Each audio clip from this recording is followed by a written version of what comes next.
민수기 제15장. 여호와께서 모세에게 말씀하여 이르시되 이스라엘 자손에게 말하여 그들에게 이르라.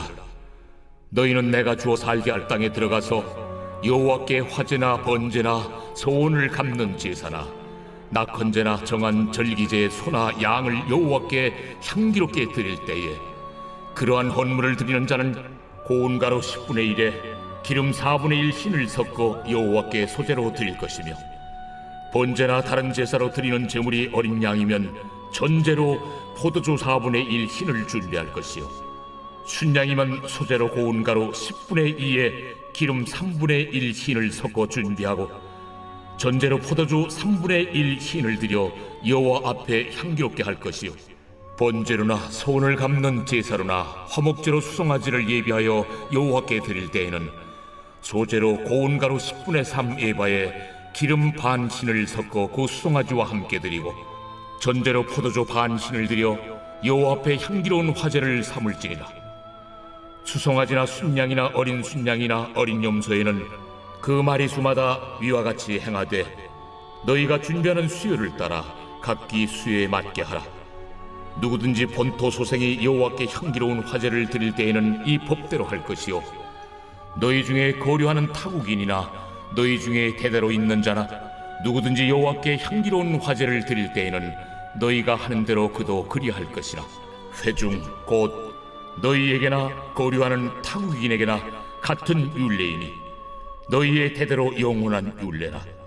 너희가 어떠한 대로 타국인도 여호와 앞에 그러하리라.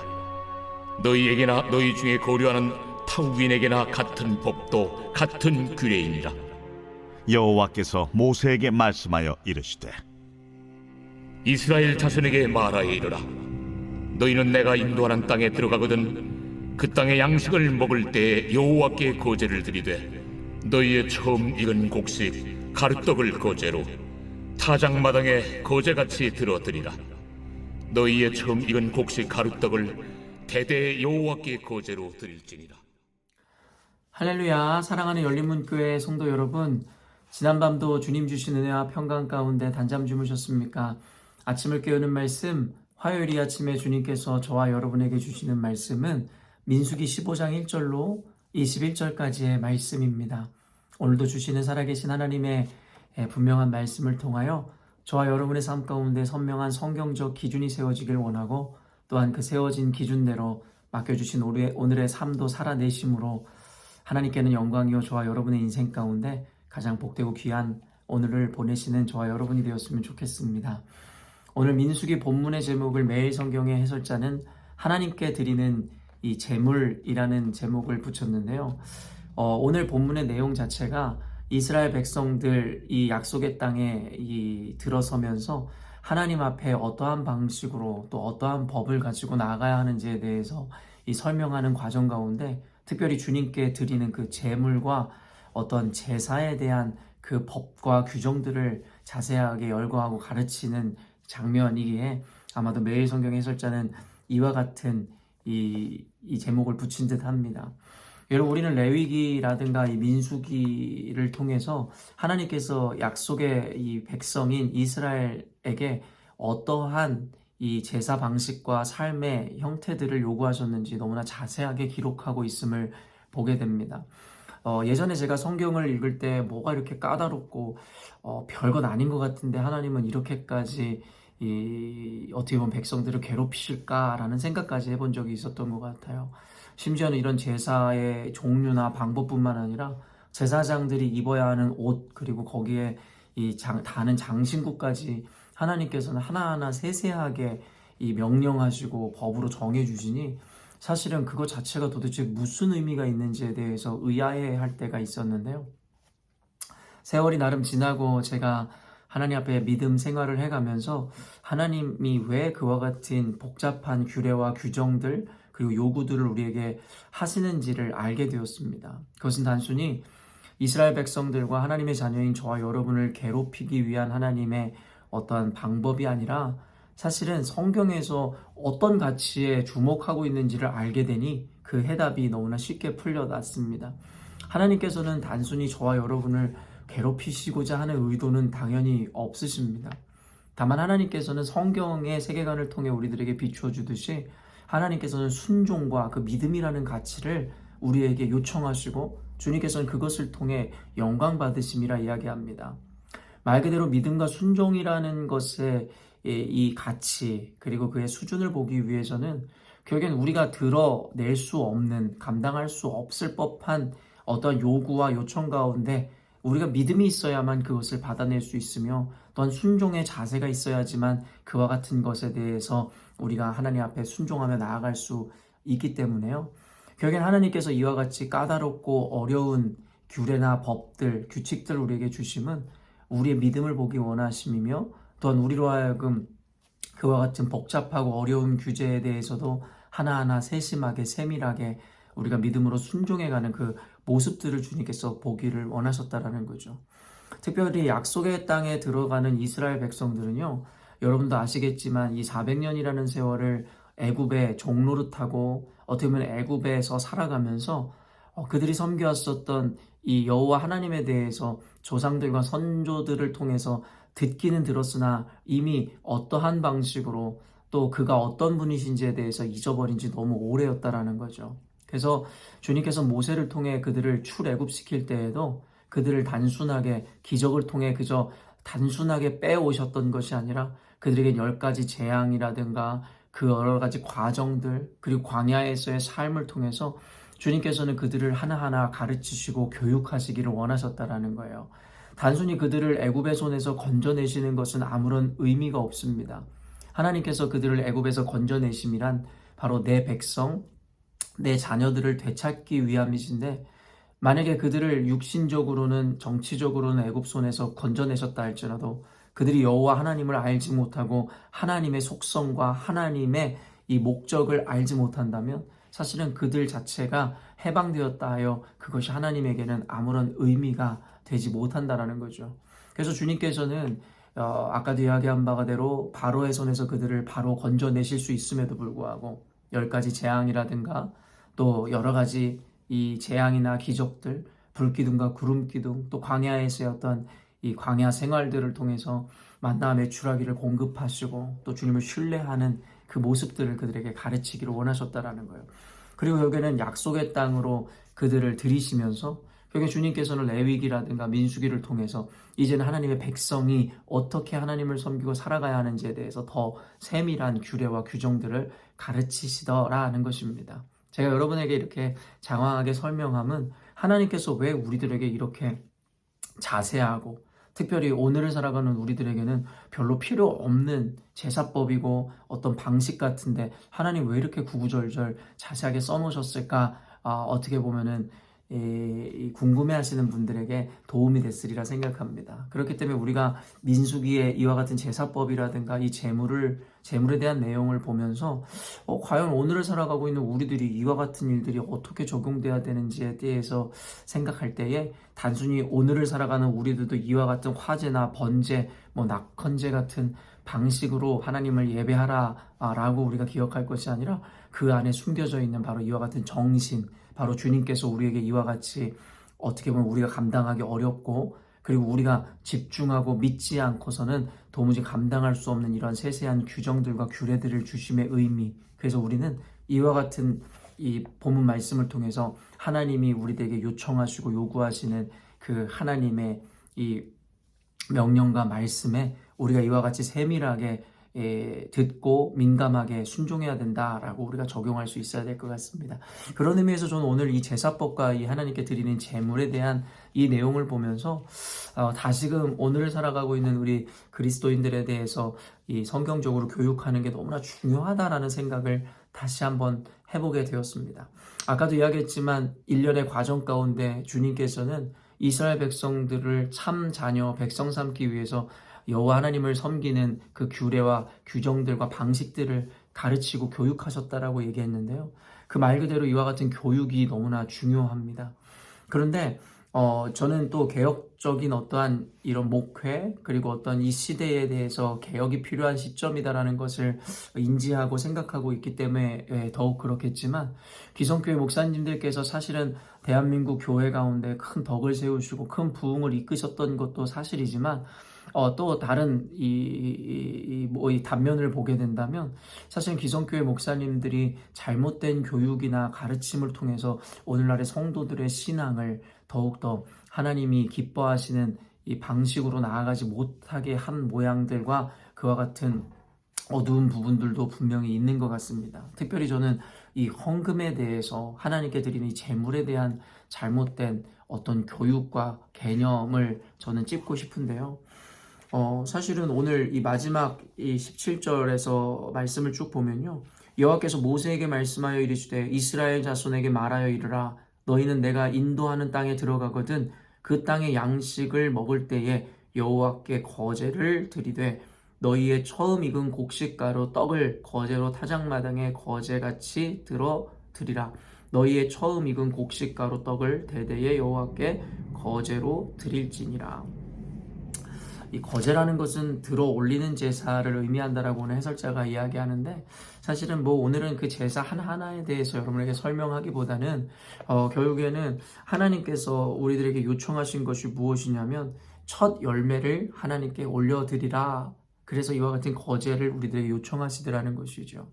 그래서 가나안 땅에 들어가거든 너희들이 양식을 먹을 때에 그 땅에서 처음 얻은 그 열매를 하나님께 드려라 라는 하나님께서 그와 같은 명령을 하시더라는 것이죠. 그 이유는 단순합니다. 결국에 너희들이 먹고 마시고 너희들이 이와 같은 열매를 얻게 됨은 모두 하나님의 은혜다 라는 것을 기억하라는 것이고 또한 그 은혜에 감사함으로 주님 앞에 실제 순종함으로 드리는 그들의 순종을 주님께서 요구하셨다라는 것이죠.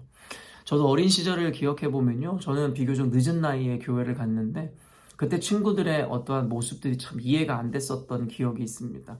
고등학교 때 처음 교회를 갔는데 아르바이트를 해서 그때 당시에 롯데리아라든가 여러 가지 많은 패스트푸드점이라든가 다양한 곳에서 아르바이트를 한다는 것 사실 학교를 다니는 학생들에게 쉽지 않은 일이었거든요. 그런데도 불구하고 그때 당시에 용돈을 받는 이들이 많지 않았었기 때문에 이와 같이 이 하교 후에 아르바이트 하면서 조금씩 돈을 벌었던 친구들이 있었던 것 같습니다. 그들에게는 얼마나 가치롭고 힘들게 얻은 이 돈이겠습니까? 근데 그 교회를 다니던 친구들이 하는 행동이 있었는데 뭐냐면 첫 아르바이트를 해서 받은 그 월급을 온전히 다 교회에다 헌금을 하는 거예요. 사실은 당시에 제 믿음으로는 교회에 당한 지 얼마 안 된 저로서는 이해가 되지 않는 모습이었습니다. 그 돈 자체가 학생에게 작지 않았을 뿐만 아니라 그들에게 그 돈이 어떤 의미인지를 알고 있었기 때문입니다. 그러나 그 교회 다녔던 친구들은 자신들이 아르바이트를 해서 벌었던 첫 돈을 모두 교회에 헌금하는 모습을 모두가 보여주더라는 것이죠. 그러면서도 그들은 참 기뻐하고 그것을 너무나 당연하게 여겼었던 그 모습들이 아직도 기억이 되고 제 평생의 신앙생활 할 때의 그 친구들의 그와 같은 모습들이 큰 도전이 되고 저에게는 큰 교훈이 되었었던 것 같습니다. 그 친구들은 어렵지만 그리고 그들에게 그 어려움 끝에 얻게 된 그 가치 그것이 너무나 소중한 가치이기 때문에 당연히 하나님께 드린다. 어떻게 보면 하나님을 온전히 섬기지 못하는 우리들에겐 이해 안 되는 그들의 모습일지 모르겠어요. 그들이 그 가치로운 것을 어떻게 교회에 다 드릴 수 있는가. 그래서 저는 참 그런 생각이 듭니다. 우리가 하나님을 가장 가치로운 분이라고 여긴다라고 생각하면서도 고백하면서도 실제로 우리 삶 가운데 가장 가치롭다라고 여기는 것을 하나님께 드리지 못하는 것을 당연하게 생각한다. 여러분 이것이야말로 모순이지 않겠습니까? 하나님은 어떤 가치랑도 비교할 수 없는 가장 소중한 가치라고 이야기하면서 그저 제한적이고 내 인생 가운데 가치롭게 여기는 것을 기꺼이 주님께 드리지 못함은 사실은 말 그대로 이원분리적인 신앙이고 언행일치, 신행불일치의 어떤 이 모습을 보여주는 것이다 라는 생각을 해보게 되는 것이죠. 그런 의미에서 이와 같은 제물을 드리고 첫 열매를 하나님께 드리라는 것, 단순히 교회에 헌금을 하라는 것은 어떻게 보면 성도들의 이 돈을 걷어서 교회를 운영하기 위한, 물론 실제적으로 행정적으로 성도들이 낸 헌금을 통해 목회자들은 사례를 받고 교회의 어떤 행정적인 것들과 사역들을 이뤄가는 것은 맞는 말입니다. 그럼에도 불구하고 교회에서 우리가 헌금을 하고 그것에 대해서 요청함은 단순히 목회자의 사례를 받고 행정적인 어떠한 일들을 돌려내기 위해서가 아니라 사실은 성경에서 우리들에게 명령하는 바이고 우리들에게 요청하는 바이고 또 하나님이라는 그 가치 앞에 또 주님 앞에 예배하는 자들이 마땅히 행해야 하는 어떻게 보면 당연한 이 예배의 형태이고 모습이다라고 우리들에게 가르치시라는 것이죠.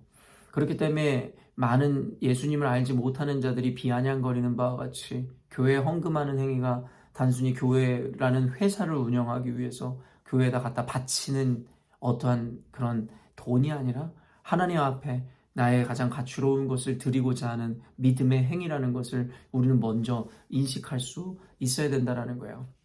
아까도 얘기했지만 이런 믿음의 선배들 또 친구들의 모습들을 통해서 저는 이 제사라는 거 하나님께 드리는 헌금이라는 것에 대한 중요성과 가치를 깨닫게 되었는데요. 그 이후에 사실은 제가 만나게 됐었던 많은 목회자들이라든가 정말 그들의 모습을 통해서 이러한 순수했었던 동기와 모습들이 다 산산이 조각이 나버리고 그들의 가르침에 얼마나 많은 왜곡이 있었는지를 깨닫게 되었습니다. 그들은 어떻게 해요? 하나님 앞에 결국엔 주식을 사듯이 아니면 복권을 긁듯이 당신들이 11조를 하고 당신들이 예물을 하면 그것에 대해서 하나님께서 10배, 1000배로 갚아주신다. 물론 그 목회자들이 꼭 이와 같은 어떤 도박이라든가 어떤 투자의 개념으로 설교한 것만은 아니라고 저는 믿고 싶습니다.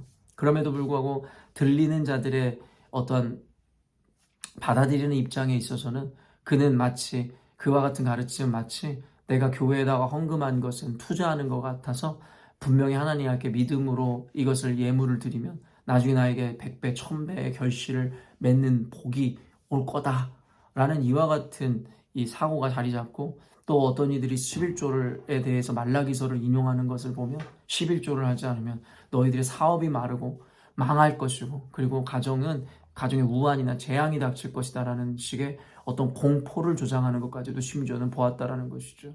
과연 이와 같은 교육을 통해 우리가 배운 하나님께 드리는 제물과 이 헌금에 대한 개념, 그렇다면 과연 오늘 성경에서 요구하는 바와 같이 그와 같은 정신들이 우리들에게 분명히 온전히 세워질 수 있겠냐라는 것입니다. 늘 이야기하지만 하나님은 돈이 없어 우리들에게 헌금을 예물을 하나님께 드리라는 것이 아닙니다.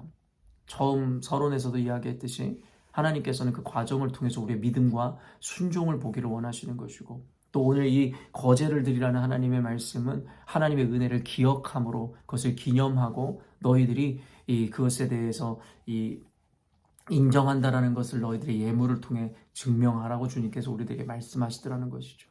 애초에 주님께서 우리들에게 예물을 바치고 헌금을 하라는 것은 무엇을 우리가 더 받기 위함이 아니라 이미 주신 것에 대한 감사의 고백이고 믿음과 순종의 태도를 나타내는 것이었다라고 성경에서 이야기하고 가르치는 것입니다. 그래서 여전히도 기성교회의 많은 목회자들의 잘못된 교육과 가르침을 통해서 오늘날을 살아가고 있는 우리들도 하나님께 예물을 드리거나 하나님 앞에 나와 주일 성수를 하고 헌신을 하는 모든 개념 가운데 내가 이렇게 해야지 내 자녀들이 대대손손 복을 받고 내지 내 사업이 잘 되고 아니면 그렇지 않았을 때는 저주를 받는다라는 완전히 말도 안 되고 성경적이지도 않은 그와 같은 가르침으로 인한 어떻게 보면 열매를 맺고 살아가는 이들을 많이 보게 되더라는 것입니다. 사랑하는 열린문교회 성도 여러분, 교회 성도들은 열심으로 헌신하고 헌금할 수 있어야 합니다. 그 이유는 교회가 운영이 되지 않을까봐가 아니라 하나님께서 그 백성들에게 요청하시고 요구한 일이기 때문입니다. 그리고 그것을 통해서 우리는 우리들의 믿음을 그리고 우리의 순종을 증명하는 것이고 하나님께 감사의 마음을 전하는 행위인 것입니다.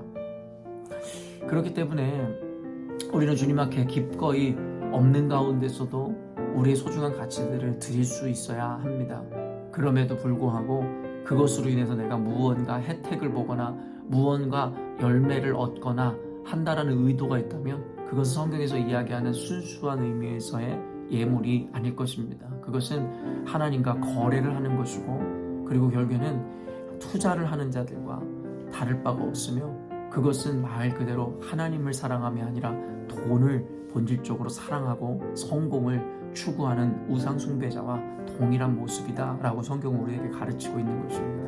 사랑하는 성도 여러분, 오늘 말씀을 통해서 지금까지 열심으로 예배드리고 헌신하고 주님 앞에 예물 드렸을 여러분일 것인데 한 번쯤은 여러분들이 왜 하나님 앞에 예배하고 왜 헌신하고 왜 예물을 드리고 헌금하는지에 대해서 다시금 그 마음의 의도와 중심을 살펴보았으면 좋겠습니다.